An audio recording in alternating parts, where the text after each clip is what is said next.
අනුර කුමාර දිසානායක මහත්තයාටත් ලාල්කාන්ත මහත්තයාටත් මේ ආණ්ඩු බලය අහම්බෙන්නේ කඩා වැටුනේ. කවදක්වත් අනාගතේ මොකද කරන්න කියලා සැලසුමක් නොතිබුණු ආණ්ඩු බලයක් කවදක්වත් ලැබෙන එකක් නැහැ කියලා හිතාගෙන ජීවත් වුණු පිරිසකට අරගලයට පින් සිද්ධ වෙන්න, ගෝඨාභය රාජපක්ෂ පැනලා යාමේ ප්‍රතිඵලයට පින් සිද්ධ වෙන්න ආණ්ඩු බලය ලැබුණා. ආණ්ඩු බලය ගත්තාම රාජ්‍ය සමග කටයුතු කරන්න. රාජ්‍ය ඡන්දෙන් ඡන්දෙට මාරු වෙන්නේ නැහැ. මේ රටේ රාජ්‍ය නිලධාරීන් ඡන්දෙන් ඡන්දෙට මාරු වෙන්නේ නැහැ. මේ රාජ්‍යයේ තනතුරු දරන නිලධාරීන්, විනිශ්චයකාරවරුන්, රාජ්‍ය නිලධාරීන්, අනිකුත් ක්ෂේත්‍ර නිලධාරීන් ඒ සියලු දෙනාම යම් සුදුසුකමක් තියෙන, සුදුසුකම් අනුව තනතුරුවටපත් වෙච්ච, පුහුණුවක් තියෙන, පළපුරුද්දක් තියෙන අය.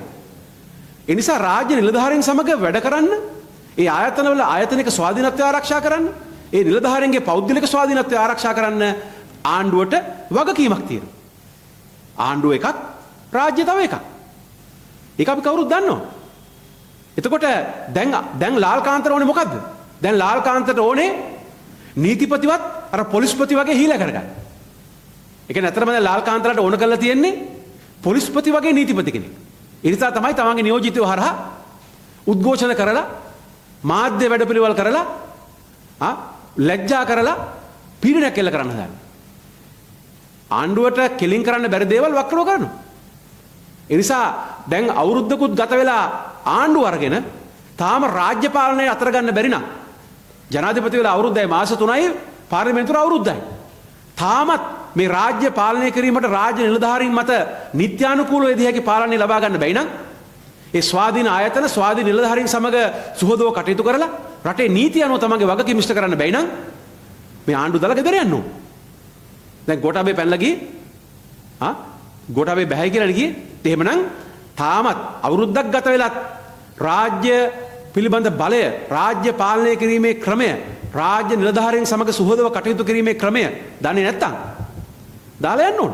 ඒ විතරක් නෙමෙයි, දැන් මේ පට්ට පිරිසුදු සුද්ධ ආණ්ඩුවක් කියලා ඇවිල්ලා අද වෙනකොට කොච්චර බරපතල දූෂණ සිද්ධ වෙනවද? දැන් ගල්අඟුරු දූෂණයම, ගල්අඟුරු මිලදී ගැනීමේ ටෙන්ඩරයම ඉතාම බරපතල වංචනික ක්‍රියාදාමයක්.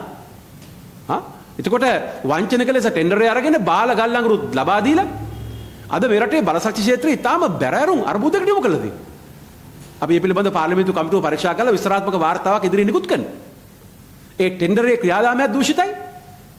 ආවෙත් බාලබඩු නල්ලමල ආණ්ඩුව නෙමෙයි. මේක පිරිසිදු සුදු ආණ්ඩුවක් කියලා නේ කිව්වේ. අනුර කුමාර ඇහුවනේ මේ අපේ අය නම් හොරකම් කරන්නේ නැහැ කියලා. දැන් කවුද හොරකම් කරන්නේ? අපිද? විපක්ෂයද? දැන් මේ අපි දැක්ක ඊයේ ඔබතුමාලගේ නායකයා චෝදනා කරනවා මේ නීති ප්‍රතිනේ ඒ උද්ඝෝෂණය කරන්නේ මෙහෙවන්නේ මේ ආණ්ඩුවේ කණ්ඩායම තමයි කියලා. ඒ ආණ්ඩුවේ මන්ත්‍රීවරයෙක් කියනවා අපිට මේ උද්ඝෝෂණය කර ඉන්න ඕනේ නැහැ. පොලිස්පතිවරයා වගේ ඕන අපිට ඒකත් කරන්න ඕනේ. ඒක කරන්න බෑ. එහෙම කොහොමද කරන්නේ? උසස් නිලතල ඉවත් කිරීමේ ක්‍රමවේදයක් තියෙනවා. උසස් නිලතල ඉවත් කිරීමේ පනතක් තියෙනවා. නීතිපති, පොලිස්පති, විගණකාධිපති ඉවත් කරන්න ඕන නම් නීතියේ දැක්වෙන ක්‍රමවේදයට කරන්න ඕන. දැන් පොලිස්පතිව ඉවත් කරන්න පුළුවන් උනේ එම පොලිස්පතිවරයා සාපරාධී වරදක්, අත් වශයෙන් වරදවල් කීපයක් ඔහුගේ රාජකාරී කාලය තුල කළා තිබුණා. ඒකට සාක්ෂි තිබුණා. W15 හෝටලයේ සම්බන්ධ සිදුවීමත් තවත් සිදුවීම් ගණනාවක්. ඒ සාක්ෂි මත ශ්‍රේෂ්ඨාධිකරණ විනිශ්චයකාරවරුන්ගේ යුත් කමිටුවක් මගින් තමයි ඔහුව පළමුව සාක්ෂි මත වරදකරු කරේ. එවැනි වාර්තාවක් පාර්ලිමේන්තුවට ඉදිරිපත් වුණොත් තමයි පාර්ලිමේන්තු යෝජනාවකින් පොලිස්පතිවරයා, නීතිපතිවරයා, විගණකාධිපතිවරයා අස් කරන්න පුළුවන්. ඒ මන්ත්‍රීතුමියට කියන්න 159ක් හිටියට 3න් 2ක් තිබුණාට එපමණකින් පොලිස්පතිව, නීතිපතිව, විගණකාධිපතිව අයින් කරන්න බෑ කියන්නේ. නීති ඉගෙන ගන්න කියන්නේ. සමහරුන්ට සුදුසුකම් තිබ්බට මේ ඒවා ඇත්තම ඒවාද කියලා ප්‍රශ්නක් තියෙනවා. සමහර ලාවට ඒවා මේ අභාවිත නිසා අමතක වෙන අවස්ථාවක් තියෙනවා. ඒ නිසා මේ රටේ නීතිපතිවරයා ඉවත් කරන්න ඕන නම් උසස් නිලධාරීන් ඉවත් කිරීමේ පනත අනුව පළමුව ඉවත් කිරීමේ යෝජනාවක් අරන් එන්න ඕනේ. දෙවනුව ඒ පිළිබඳව විමර්ශනය කිරීමට කාරක සභාවපත් ඉදිරිපත් කරන්න ඕනේ. ඒ කාරක සභාවට ශ්‍රේෂ්ඨාධිකරණ විනිශ්චයකාරවරුන්ගෙන් යුක්ත මේ විනිශ්චය සභාවක් පත් කරන්න ඕනේ. ඒ සභාව විසින් යම් නිශ්චිත චෝදනාවකට හෝ කීපයකට වරදකරු කරන්න ඕනේ. ඉන්පස්සේ පාර්ලිමේන්තු යෝජනාව මගින් ඉවත් කරන්න ඕනේ. සාක්ෂි නැතුව ඉවත් කරන්න බෑ. ඒ නිසා පාර්ලිමේන්තුවේ බලය තිබ්බට විධායක ජනාධිපතිකම තිබ්බට මේ තනතුරු මේ ආයතන ස්වාධීනව ගොඩනගලා තියෙනවා. කාලයක් තිස්සේ සම්ප්‍රදාය අනුව මේ නීතිපති දෙපාර්තමේන්තුව ස්වාධීනයි. නීතිපති දෙපාර්තමේන්තුව පාලනය වන ආඥා පනත අනුව එක ස්වාධීනයි. ආණ්ඩු ක්‍රම ව්‍යවස්ථාව මගින් නීතිපති ධූරයත් නීතිපති දෙපාර්තමේන්තුවත් ස්වාධීනත්වය තහවුරු කරලා තියෙනවා. නීතිපතිවරයෙක් වරදක් කරනවා නම් එක්ක ශ්‍රේෂ්ඨාධිකරණයට යන්න පුළුවන්, එක්ක අභියාචන අධිකරණයට යන්න පුළුවන්. රජය කල්පනා කරනවා නම් නීතිපතිවරයා වරදක් කළා තියෙනවා ධූරයෙන් ඉවත් කරන්න ඕන කියලා. ඒ සඳහා දෝෂාභියෝග යෝජනාවක් නීතියේ ඇති කාර්යපටිපාටි අනුව ඉදිරිපත් කරන්න ඕනේ. මේ රජය දැන් මාස කිහිපයකට කලින් මේ නීතිපතිවරයාට විරුද්ධව විශ්වාසභංග යෝජනාවක් සමාවෙන්න දෝෂාභියෝග යෝජනාවක් ඉදිරිපත් කරන්න උත්සාහ ගත්තා. මේ පහුගිය සතිය පුරාමත් පාර්ලිමේන්තුව තුල මේ හාහෝ තිබුණා. මම පාර්ලිමේන්තුවේ මේකට ප්‍රශ්න කළා. උත්තරයක් හම්බුන්නේ නැහැ. නෑ අපි එහෙම කරන්නේ නැහැ කියලා කිව්වෙත් නෑ. මම පාර්ලිමේන්තුවේ මේකට ප්‍රශ්න කරා. මෙහෙම කරන්න යනවද කියලා. එතකොට මේ රටේ නීතිපතිවරයා නීතියෙන් ලැබිලා තියෙන බලය අනුව නීතිපති දෙපාර්තමේන්තුවේ සම්ප්‍රදායන් අනුව නීතිපතිවරයා විසින් ක්‍රියාත්මක කරන අර්ධ අධිකරණමය බලතල අනුව කටයුතු කරනවා. මම කියන්නේ නීතිපතිවරයා සිරසියක් හරි කියලා. මමත් නීතිපතිවරයා විවේචනය කළා තියෙනවා. නීතිපති දෙපාර්තමේන්තුවේ අකාර්යක්ෂමතාවය මමත් විවේචනය කළා තියෙනවා. මම හෙටත් කරනවා. හැබැයි නීතිපතිවරයාට අයුතු බලපෑම් කරලා චරිත ඝාතන කරලා ඒ විදිහට නීතිපති දෙපාර්තමේන්තුව තමන්ගේ යටතට ගන්න උත්සාහ කරනවා නම් ඒක අසාධාරණයි, ඒක වැරදි, ඒක අයුක්ති සහගතයි. ඒ වගේ මේක හෙලා දැකිය යුතුයි. ඒ නිසා තමයි ශ්‍රී ලංකා නීතිඥ සංගමය මේ රටේ පක්ෂපාත ભેදයක් නැතුව මේ රටේ සියලුම නීතිඥයන් සමාජිකත්වයේ දරන ශ්‍රී ලංකා නීතිඥ සංගමය. මේක සාමාන්‍ය වෘත්තීය සමිතියක් නෙමෙයි. මේක ලංකාවේ ඉන්න නීතිඥ වෘත්තිකයන්ගේ වෘත්තීය අයිතිවාසිකම් වෙනුවෙන් පෙනී ඉන්න සියලුම නීතිඥවරුන් සමාජිකයන් වන සංගමය. ශ්‍රී ලංකා නීතිඥ සංගමය ඉතාම පැහැදිලිව ඍජු නිවේදනයක් පෙරේද නිකුත් කළ කිව්වේ නීතිපතිවරයා වෙත කරන අයුතු බලපෑම් නතර කළ යුතු බව.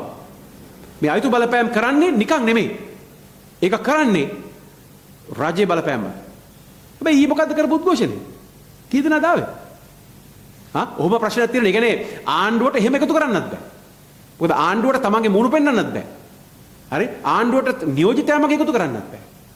හරි? මේ රටේ සියලුම නීතිඥයන් ශ්‍රී ලංකා නීතිඥ සංගමය පක්ෂපාත ભેදයක් නැතුව නීතිපති දෙපාර්තමේන්තුවේ සහ නීතිපති ධූරයේ ස්වාධීනත්වය වෙනුවෙන් පෙනී ඉන්නවා. මේ රටේ පුරවැසියන්ගේ අයිතිවාසිකම් ආරක්ෂා කිරීම පහුගිය 7 වර්ෂය පුරාම නායකත්වය දුන්නේ නීතිපති දෙපාර්තමේන්තුව. අඩුපාඩුකම් තියෙනවා. අඩුපාඩුකම් ගැන එහෙම තමයි හැම ආයතනයකම අඩුපාඩුකම් තියෙනවා. අධිකරණ අඩුපාඩුකම් තියෙනවා, නීතිපති දෙපාර්තමේන්තුව අඩුපාඩුකම් තියෙනවා, විගණකාධිපති දෙපාර්තමේන්තුව අඩුපාඩුකම් තියෙනවා, පාර්ලිමේන්තුව අඩුපාඩුකම් තියෙනවා, ජනාධිපතිතුමා අඩුපාඩුකම් තියෙනවා, අපෙත් අඩුපාඩුකම් තියෙනවා. අඩුපාඩුකම් විවේචනය කරන එක ස්වාධීනත්වයට බලපෑම් කරන එක තව එකක්. මේ සිද්ධ වෙන්නේ කෙලින් කරන්න ශක්තියක් නැති දෙයක්. හෙන්චයියන් ලව්ව කරන එක. ඒ නිසා නීතිපති දෙපාර්තමේන්තුවේ ස්වාධීනත්වයයි නීතිපති ධූරයේ ස්වාධීනත්වයයි ආරක්ෂා වෙන්න ඕනේ. ඒක පාරින්ද රණසිංහ කියන පුද්ගලයා ගැන ප්‍රශ්නයක් නෙමෙයි. ආයතන ආරක්ෂා වෙන්න ඕනේ. ඒ ආයතන කඩාවැටි දවසට ඔබටත් මාධ්‍යවේදියෙක් ඔබටත් අපිටත් වෙන සරණක් නැහැ. මේ රටේ පුරවැසියන්ගේ අයිතිය වෙනුවෙන් පෙනීදලා තියෙන්නේ මේ රටේ ජනාධිපතිවරුන්ට ඇතුළුව මේ රටේ බලගතු ඇමතිවරුන්ට විරුද්ධව නඩු මෙහෙवला වරදකරු කළා හිරයවලා තියෙන්නේ ඔය නීතිපති දෙපාර්තමේන්තුවම තමයි. ඒ නිසා අඩුපාඩු කතා කරමු, අඩුපාඩු හදාගමු. හැබැයි අයුක්ති සහගත විදිහට ස්වාධීනත්වයට කරන බලපෑම් වලට එරෙහි වෙන්න අපි හැමෝටම අයිතියක් තියෙනවා.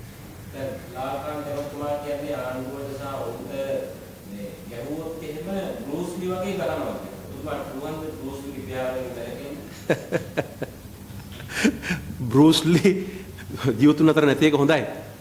හරි? ලාල්කාන්ත බෲස්ලිට ඇඳහම බෲස්ලිට මොකද වෙන්නේ? හරි? මමත් තරුණ කාලේ බෲස්ලි වගේ කරා. Enter the Dragon චිත්‍රපටිය 100 වාරයක් බලලා ඇති. හරි? එතකොට ඒ නිසා අපේ තරුණ කාලවල අපේ වීරයා බෲස්ලි. ලාල්කාන්ත ඔය වයසේදී බෲස්ලිට ඇඳොත් කියන්නේ බෲස්ලිගේ රසිකයෝ බෲස්ලි නැතත් බෲස්ලිගේ රසිකයෝ ඉන්නවා. ඒ ක්‍රීඩාව නගය කරන මිනිස්සු ඉන්නවා. වසලැජ්ජාවක් වෙන්නේ. ඒ නිසා ලාල්කාන්තට අපිට කියන්න තියෙන්නේ හරි දැන් ඔබ මේ ආණ්ඩුවේ ඇමති කෙනෙක්. මේ රජයේ ජ්‍යෙෂ්ඨයෙක් වගකීමෙන් හැසිරුණා නම් හොඳයි. මොකද හැමදාම මේ බලතල නැහැනේ.